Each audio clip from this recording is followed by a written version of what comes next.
오늘 교회사 설교 첫 번째 시간입니다. 우리 지난 시간까지 수요일 저녁에 구약 역사와 그 구약 역사와 성경의 내용들을 연결해서 시리즈로 5번에 걸쳐서 구약에 관련되어진 말씀을 같이 나누었습니다. 오늘부터 교회사 시리즈로, 그래서 오늘 첫 번째 시간 초대교회 부제목이 있습니다. 부제목이 뭐냐 하면 굶주린 사자도 이긴 믿음, 이런 부제목입니다. 그림 한번 볼까요? 예, 초대교회 그 박해받는 초대교회의 그 모습을 그림으로 그렸는데, 근데 마음에 탁 와닿습니다. 이 그림 한 장이 초대교회의 모습을 보여주고 있는 것 같습니다. 굶주린 사자, 그 사자의 입안에 누가 있죠? 예, 교회가 있습니다. 그리스도인이 있는데, 근데 굶주린 사자가 삼키고 이기지 못하는 그 능력이 딱 붙잡고 있습니다. 그 능력이 뭐죠? 예, 십자가. 그래서 그림 차 보고, 야, 누가 그렸는지 정말 기발하게 그렸다, 이렇게 생각되어서 따서 여러분들에게 나눕니다. 사실 이 그림 한 장이면 오늘 설교, 사실 뭐 많은 이야기들을 우리가 이 설교 이 그림 하나 가지고 다 이야기할 수 있고 처음부터 끝까지 결론을 맺을 수 있을 것 같습니다. 예, 교회사 하니까 뭐 설교 시간에 웬 역사 공부냐고 이렇게 불평하는 사람이 혹시 있을지 모르겠습니다. 성경도 다 모르는데 무슨 역사까지, 목사님 너무한 거 아니에요? 이렇게 혹시 마음에 불평이 조금이라도 있으신 분 있을지 모르겠습니다. 그런데 성경 자체가 역사입니다. 아시죠? 그죠? 성경 자체가 역사의 이야기입니다. 그래서 성경이 기록되어진 그 내용 모두가 없는 허구의 이야기를 만들어낸 것이 아닙니다. 그래서 성경 안에 기록되어져 있는 역사도 있고, 그 성경 안에 기록되어져 있는 내용의 배경이 되어지는 역사도 있는 것입니다. 예, 그것이 역사라고 하는 것입니다. 그래서 성경대로의 그 신앙이 오늘 우리에게 전수되어진 그 과정이 다 어디 속에 있을까요? 교회사라고 하는 교회의 역사 속에 있다는 거죠. 그래서 오늘 우리가 교회로, 또 교회의 지체로 서 있는 것은 이 오늘까지 진리의 말씀이, 우리가 믿는 이 신앙이 교회라고 하는 교회의 발자취들, 그걸 뭐라고 한다고요? 역사. 그 역사를 통하여서 오늘 우리가 역사의 또 한 부분 속에 서 있는 겁니다. 그래서 우리는 역사를 떠나서 역사는 우리에게 필요 없는 것이야, 이렇게 할 수가 없다는 것입니다. 그래서 성경을 우리가 이해하고 오늘 우리가 서 있는 이 교회와 나의 신앙의 정체성을 바로 알려고 한다면 그에 관련된 기본적인 그 역사 정도는 우리가 알아야 될 것입니다. 일반적으로 역사라고 할 때에, 그때에 하나는 그냥 객관적으로 역사적인 사건 하나하나를 연대기순으로 나열한 것, 이걸 히스토리에라고 하는데, 독일어로 히스토리에라고 하는, 이거는 이제 연대 순서대로 어떤 역사가 이렇게 순서대로 어떤 사건들이 있었다는 것을 나열하는 것을 히스토리에라고 합니다. 근데 또 게슈히테라고 하는 그런 말이 있는데, 그거는 뭐냐면 의미 역사예요. 그러면 그 사건 하나가 오늘 우리에게 어떤 의미가 있느냐 하는 그 의미 중심의 역사를 게시히테라고 합니다. 성경 역사는 이 세상의 모든 또 역사도 마찬가지고, 그냥 단순히 과거에 일어났던 한 가지 사건이 아니라 그것이 오늘 우리에게 어떤 의미가 있다는 거죠. 그래서 이 역사를 공부하는 것은 과거만 아는 것이 아니라 그 과거를 통하여서 오늘 현재 우리가 어떤 삶을 어디를 방향으로 하고 보고 달려가야 될 것인가, 그러니까 어떤 미래를 우리가 예측할 것인가 하는 그런 모든 것들이 다 이 역사 속에 들어있다는 거죠. 어렵습니다. 이거 이해시키는데 여러분. 예, 그래서 좀 설득을 여러분들이, 이래서 이게 역사를 공부해야 되구나. 그래서 여러분들이 그런 어떤 이해를 좀 가지고 끄떡끄떡 이렇게 해주면 제가 이런 설명이 조금, 부연 설명이 조금 줄어들 것 같습니다. 그렇죠? 그래서 역사는 과거를 통하여서 오늘을 성찰하고 미래를 대비하는 이런 의미가, 중요한 의미가 있다는 거죠. 그런 의미에서 역사 속에 진짜 역사는 뭐냐? 세상에 드러난 이 역사 속에 진짜 역사는 무엇이겠습니까? 혹시 그렇죠. 진짜 이 세상 역사 속에, 이거는 드러난 역사고 그 속에 유유히 흐르는 진짜 역사가 있습니다. 그 진짜 역사가 뭐냐? 하나님의 구원의 역사예요. 하나님께 사람을 구원하는 그 구원의 역사가 역사 속에 진짜 역사인 것입니다. 강물처럼 역사의 그 강물 속에 이 구원의 역사가 강물처럼 흐르고 있다는 것입니다. 할렐루야. 그래서 오늘 우리가 교회가 걸어온 발자취 교회사, 이 교회사 속에서 어제도 오늘도 과거에 그렇게 역사하시고 구원의 강물을 그렇게 흘러보내신 하나님께서 오늘 우리에게 그 강물이 흘러와서 이제 어디로 흘러가야 되는가, 이것을 우리가 교훈을 받는 것입니다. 이해가 되시죠? 그러니까 이 수요일 밤 예배 때에 이 교회사 시리즈 같이 공부를 한다는 것 굉장히 의미 있는 일입니다. 그래서 그런 가치, 의미 부여를 충분히 좀 이 첫 번째 시간이니까 서론적으로 충분히 좀 제가 여러분들에게 가치 부여, 의미 부여를 지금 하고 있는 것입니다. 그렇게 중요한 것이 역사인데 사실 일부러 공부를 하지 않으면 이 공부를, 교회사 공부를 할 수 있겠습니까? 잘 안 되거든요. 그죠?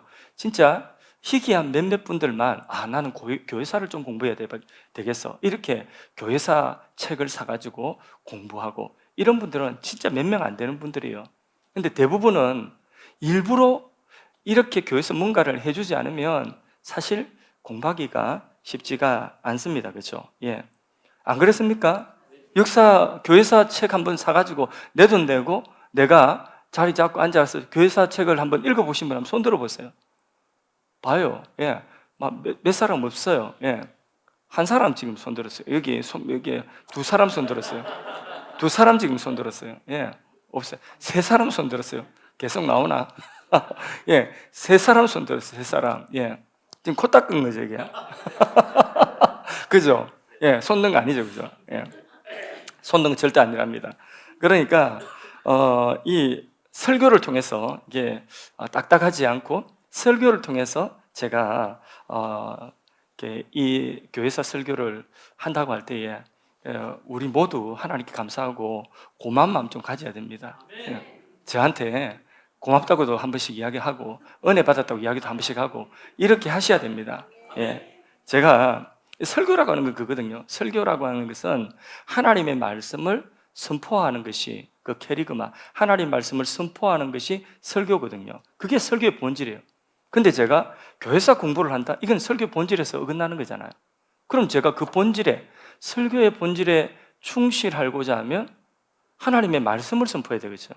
그래서 이 시간에 하나님의 말씀을 선포하면서, 그러면서 교회사는 어떻게 공부하냐면 그 하나님의 말씀에 예정이 되어지는 예화로서 이 교회사 스토리를, 줄거리를 순서에 따라서 삽입을 해서 그렇게 설교를 하고자 하는 거죠. 이게 엄청난 이게 작업이, 에너지가 소모돼야 되는 겁니다. 제가 이거 해놓고, 광고해놓고, 사실 준비해놓고 한 게 아니거든요. 구상만 하고, 주일날 광고를 하고 주보에 실어놨는데, 월요일, 화요일 됐는데, 안 잡히는 거예요. 머릿속에 대충 구상을 했는데, 막상 하려고 하니까, 이게 안 돼요. 와, 내가 괜히 했나? 이러면서 굉장히 후회했습니다. 그냥 살짝 할 걸, 광고 안 하고, 되면 하고, 안 되면 할 걸. 이랬는데 일단 첫 발을 오늘 내디뎠습니다. 앞으로 어떻게 사실 이어져 나갈지, 앞으로 어떻게 이어져 나갈지, 이게 사실 저도 참 걱정됩니다. 그래서 설교 말씀의 예정으로서 이게 그 말씀에 맞도록 교회사를 줄거리를 처음부터 쭉 한번 흐른다는 게 이게 뭐 저로서는 큰 과제이고, 한번 하면 저도 굉장히 이게 좋은 자료가 될 것 같다, 이렇게 생각되어집니다. 그래서 어떤 관점으로 그러면 이 설교를 할 것인가 할 때에 말씀드렸죠. 이게 하나님의 구원의 역사, 하나님의 섭리, 그 관점에서 교회가 또 어떻게 하나님의 그 섭리 속에서 진리를 보존해 왔는가, 그래서 그 진리가 오늘, 그 신앙이 우리에게 어떻게 보존되어져 왔는가, 그것에는 그 과정 속에는 수많은 성공과 수많은 또 실패가 있었겠죠. 그죠? 그런 것들을 우리가 보면서 우리의 믿음을 더욱더 굳건하게 할 수 있는 그런 시간이 되었으면 좋겠습니다. 예. 자, 오늘 제일 먼저, 그러면 교회는 누가 설립했느냐? 교회는 누가 세웠느냐? 교회 설립자. 자, 교회사에 교회 설립자, 교회 기원을 따지자면 제일 먼저 교회의 기원은 성경에 어디 나오겠습니까? 예, 제일 먼저는 에덴 동산에 나오겠죠. 아담과 하와에서부터, 거기서부터 교회 기원을 찾아야 되겠습니다. 그러다가 나중에 이스라엘이라고 하는 민족이 생기고 나면 이스라엘 민족 자체가 뭐냐면 교회 공동체입니다. 그래서 광야에 있을 때에 이스라엘, 광야의 이스라엘을 광야교회다 이런 표현을 했거든요. 이스라엘 민족 자체가 구약의 교회라고 보면 되겠습니다. 그런데 이제 신약 시대에 신약교회의 설립은 어디서 시작되었을까요? 누가 신약교회를 세웠을까요? 바로 예수님이 세우셨습니다. 오늘 본문에서 우리는 그것을 알 수가 있습니다. 오늘 본문 다시 한번 마태복음 16장 16절에서 18절까지 다시 한번 읽어보는데 같이 읽습니다. 시몬 베드로가 대답하여 이르되 주는 그리스도시요 살아계신 하나님의 아들이시다. 베드로가 예수님에 대한 정확한 고백을 했습니다. 자, 그 다음 17절 예수께서 대답하여 이르시되 바요나 시몬아 내가 복이 있도다. 이를 내게 알게 하니는 혈육이 아니요 하늘에 계신 내 아버지시니라. 칭찬을 많이 해주십니다. 정확한 예수님에 대한 신앙의 고백을 했다는 것입니다. 그래서 칭찬해 주시면서 약속을 얹어주십니다. 자, 18절 읽습니다. 또 내가 내게 이르노니 너는 베드로라. 내가 이 반석 위에 내 교회를 세우리니 음부의 권세가 이기지 못하리라. 아멘. 누가 교회를 세우신다고요? 내 교회를 세우리니. 누가요? 예수님이 자신의 교회, 자신의 몸으로서 그 교회를 세우시겠다는 것입니다. 예수 그리스도가 교회의 설립자가 되신다는 것입니다. 그러면 그 교회를 어디 위에 세운다고 했습니까? 그렇죠. 그 반석이 뭐라고 했습니까? 그 교회가 어디 위에 세워지느냐? 예, 바른 신앙 고백 위에 세워진다는 거죠. 베드로가 신앙을 고백했던 예수가 그리스도요 주시요 살아계신 하나님의 아들이라고 하는 이 정확한 신앙의 고백, 예수님의 정확한 신앙의 고백이 있는 이 위에, 이 신앙 고백 위에 뭘 세운다고요? 주님이 주님의 교회를 세우시겠다. 예, 어디에 세우시겠느냐 분명히 드러났죠. 누가 세웠느냐 드러났죠. 이렇게 처음 세워진 예수님의 공동체, 그 예수님에 대한 정확한 신앙 고백을 하는 그 예수님의 공동체, 그게 바로 뭐냐 하면 신약교회의 출발인 것입니다. 그때에 소수의 사람들, 주님의 12명의 제자, 그 소수의 사람들이 바로 예수님을 따르는 공동체, 예수님에 대한 정확한 요 신앙 고백을 하는 공동체 일원이 되어서, 그래서 아주 작게 이렇게 정말 겨자씨만큼 작게 출발을 한 것이 신약교회입니다. 그런데 주님께서 분명히 말씀하셨습니다. 내가 내 교회를 세우리니 음부의 권세가 이기지 못하리라. 그러면 자, 우리가 이 말씀 속에서, 예수님 하신 말씀 속에서 뭐가 있을 것이라는 거죠? 음부의 권세와 싸움이 있을 것이라는 거죠. 예, 교회는, 주님이 세우신 교회는 음부의 권세와 싸움이 분명히 있다. 그런데 누가 이겨요? 음부의 권세가 이겨요? 교회가 이겨요. 예, 음부의 권세가 이기지 못하리라. 결국은 교회, 주님의 교회가 이기게 될 것이다. 여기까지 말씀을 하신 거죠. 자, 그러면 이렇게 세워진 주님의 교회, 제자 공동체가 본격적인 신약교회의 부흥으로 부흥이 막 일어난 것은 언제부터 교회가 부흥이 일어나고 교회가 교회로서의 그 면모를 갖추어 갔을까요? 그렇죠. 사도행전 2장에 성령이 강림하실 때, 우리 같이 한번 읽어볼까요? 사도행전 2장 1절에서 4절까지를 읽습니다. 오순절 날이 이미 이르매 그들이 다 같이 한 곳에 모였더니 홀련히 하늘로부터 급하고 강한 바람 소리가 있어 그들이 앉은 온 집에 가득하며 마치 불의 혀처럼 갈라지는 것들이 그들에게 보여 각 사람 위에 하나씩 임하여 있더니 그들이 다 성령의 충만함을 받고 성령이 말하게 하심을 따라 다른 언어들로 말하기를 시작하니라. 아멘. 예. 예수님의 십자가로 구원을 완성하셨습니다.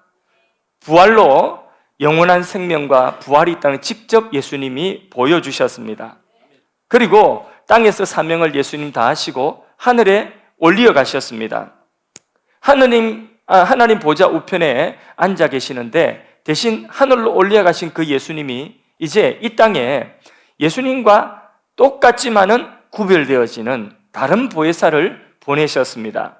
그분이 바로 예수 이름으로 오신 약속하신 성령, 성부, 성자, 성령 삼일체 하나님 가운데서 제3위이신 바로 그리스도의 영이요 하나님의 영이신 성령님께서 이 땅의 교회 가운데 강림하여서 그때부터 교회가 성령 충만하여 교회 가운데 성령이 임하시니까 어떤 역사가 일어나면 그 교회가 막 부흥하는 부흥의 역사가 일어나게 되는 것입니다.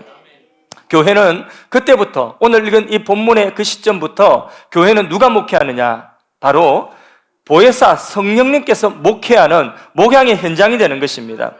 그러니까 막 부흥이 일어나는 것이죠. 할렐루야.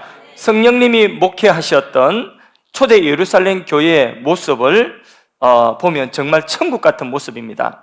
한 부분만 보겠습니다. 사도행전 2장 42절에서 47절까지의 말씀입니다. 같이 읽습니다. 시작. 그들이 사도의 가르침을 받아 서로 교제하고 떡을 떼며 오로지 기도하기를 힘쓰니라. 사람마다 두려워하는데 사도들로 말미암아 기사와 표적이 많이 나타나니 믿는 사람이 다 함께 있어 모든 물건을 서로 통용하고 또 재산과 소유를 팔아 각 사람의 필요를 따라 나누어주며 날마다 마음을 같이하여 성전에 모이기를 힘쓰고 집에서 떡을 떼며 기쁨과 순전한 마음으로 음식을 먹고 하나님을 찬미하며 또 온 백성에게 칭송을 받으니 주께서 구원받는 사람을 날마다 더하게 하시니라.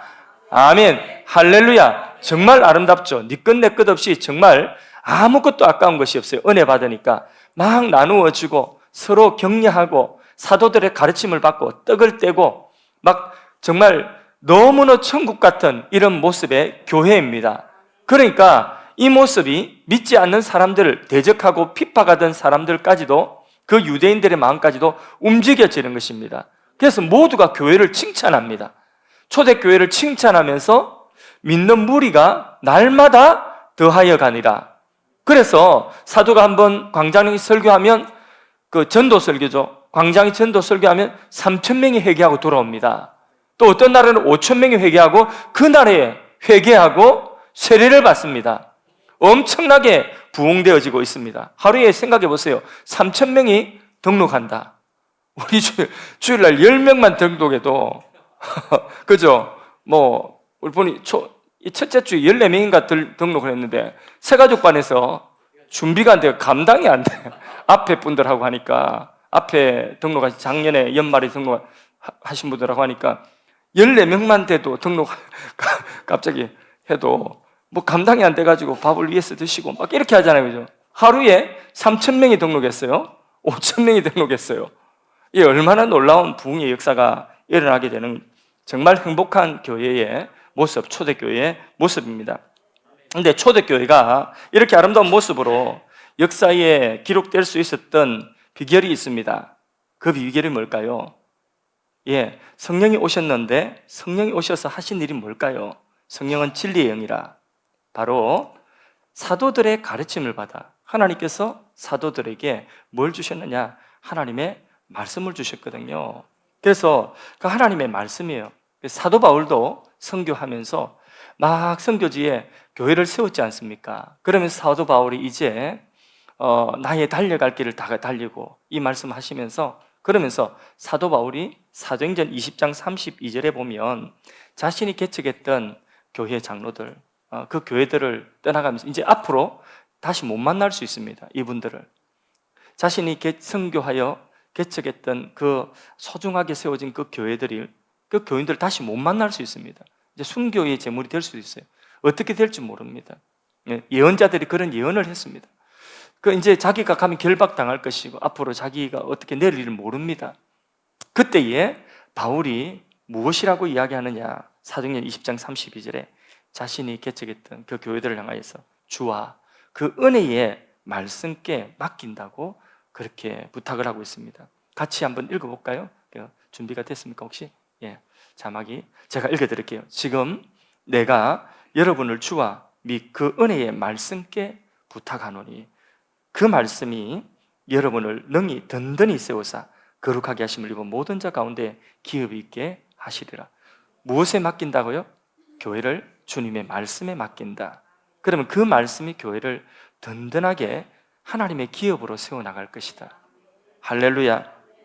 그래서요, 교회의 주인은 예수님이십니다.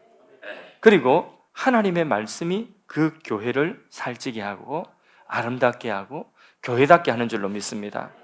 그 하나님의 말씀을 이제 앞으로 교회사는요, 그 하나님의 말씀을 교회가 이제 얼마만큼 그 말씀을 붙드느냐, 그 말씀을 얼마만큼 신뢰하느냐.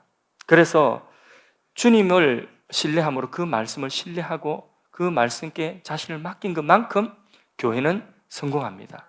그 말씀에서 멀어지면 그러면 교회가 실패합니다. 그게 교회사예요. 그렇게 해서 그 말씀이 어디까지 보존되어져 내려왔죠? 어디까지? 우리하고 상관이 없는 게 아니에요. 그 말씀이 어디까지? 지금 우리에게까지, 예, 여기까지 보존되어져 놨다는 것입니다. 가슴이 웅장해지지 않습니까? 이런 하나님의 위대한 구원의 물결, 이 진리가 보존되어져서 오늘 우리에게까지 왔다는 것이, 사도 베드로에게 고백했던 그 고백이 그 당시에는 아무도 그런 고백한 적이 없어요. 그런데 베드로의 고백을 지금 우리가 동일하게 하고 있지 않습니까? 이 놀랍지 않습니까?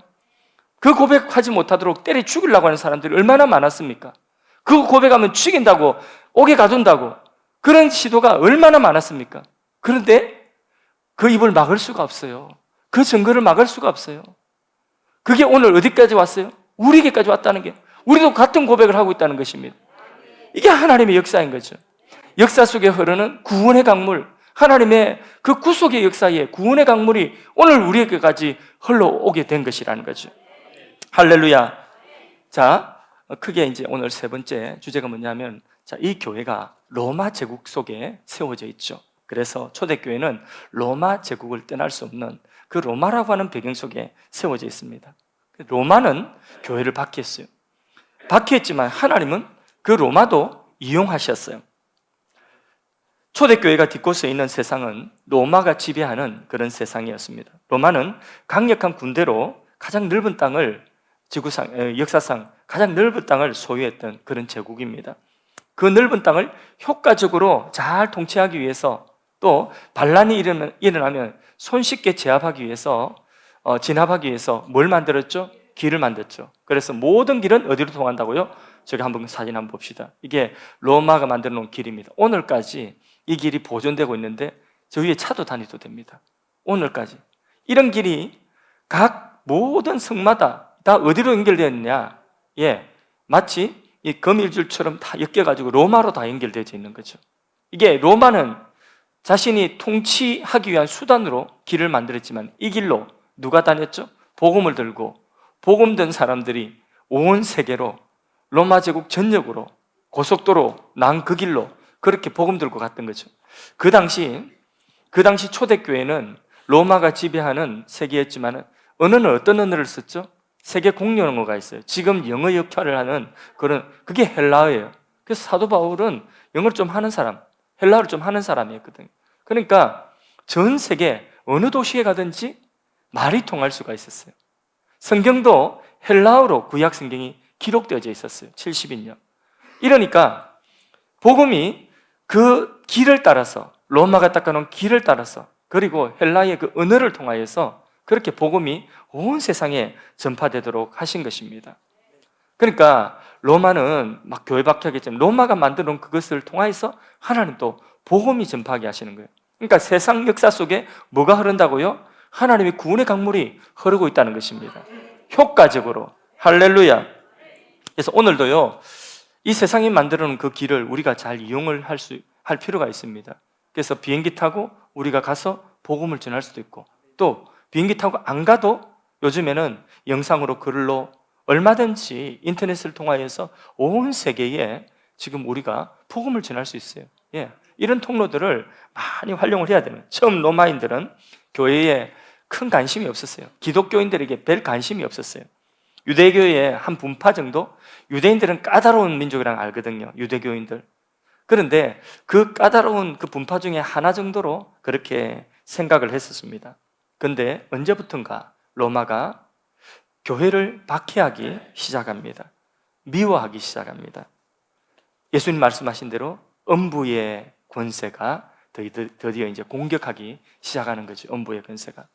로마인들이 교회를 미워하고 박해하기 시작한 그 이유가 무엇인지 아십니까? 가장 큰 이유는 예수님 하신 말씀에 있어요.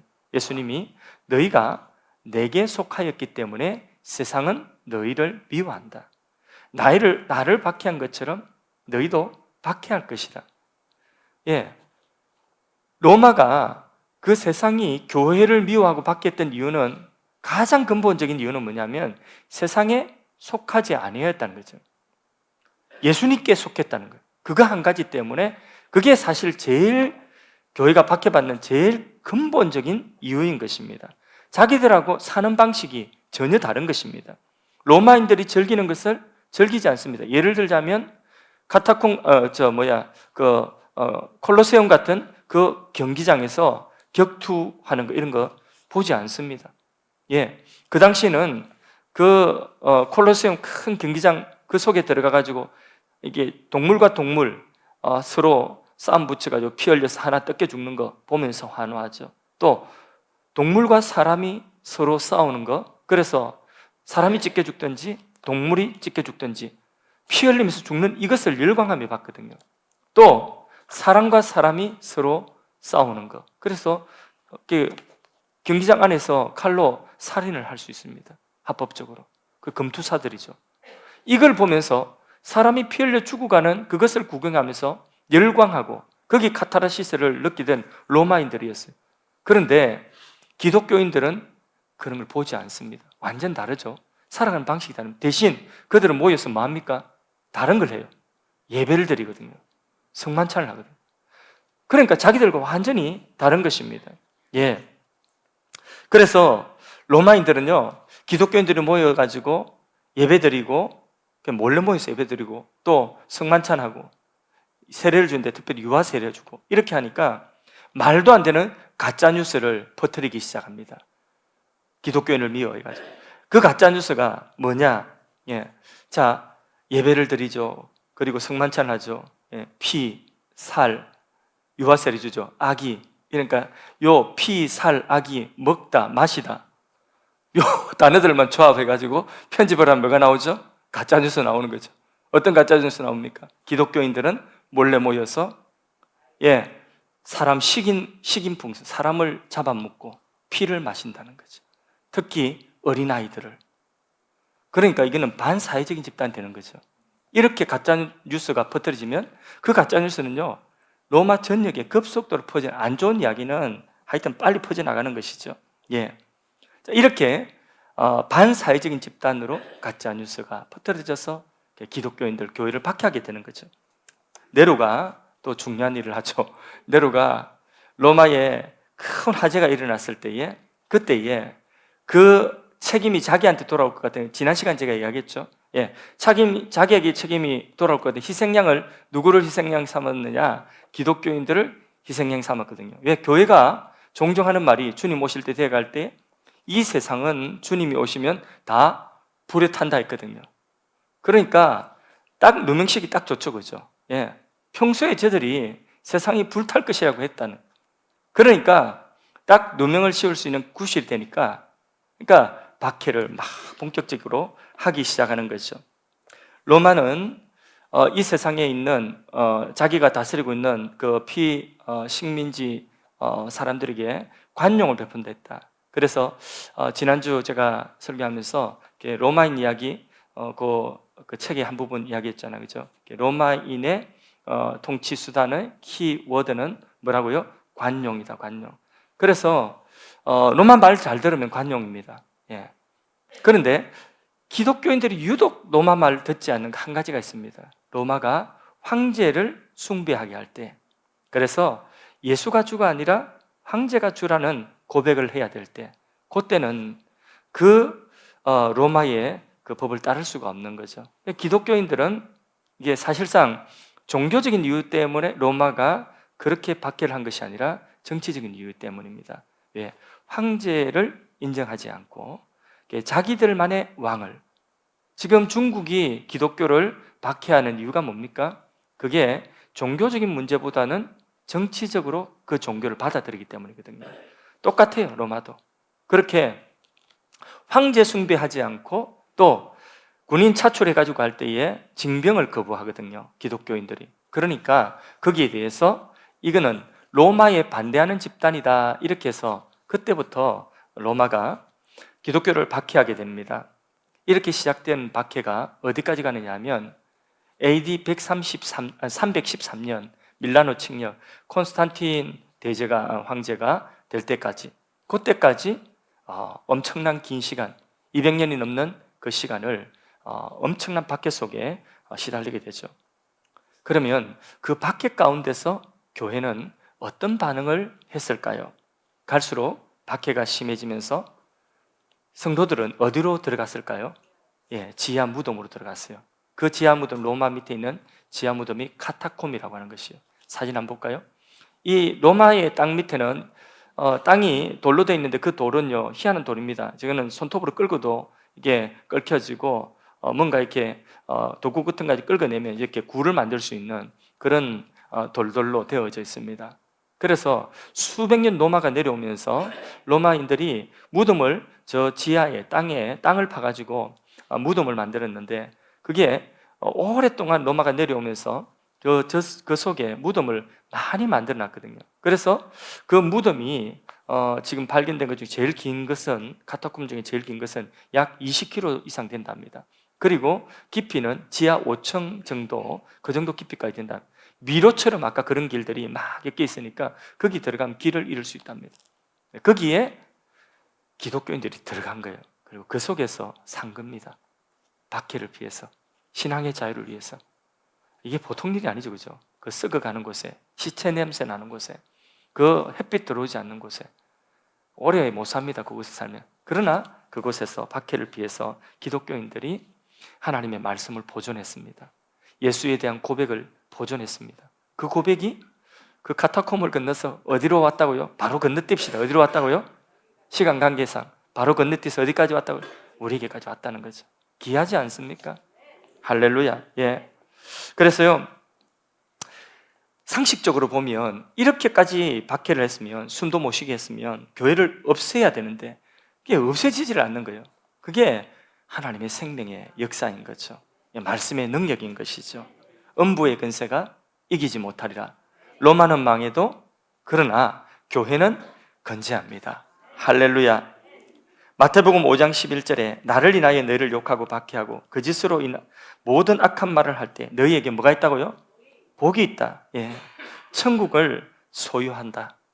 이들에게 하나님의 나라가 이들이 될 것이다. 천국을 소유한다. 할렐루야.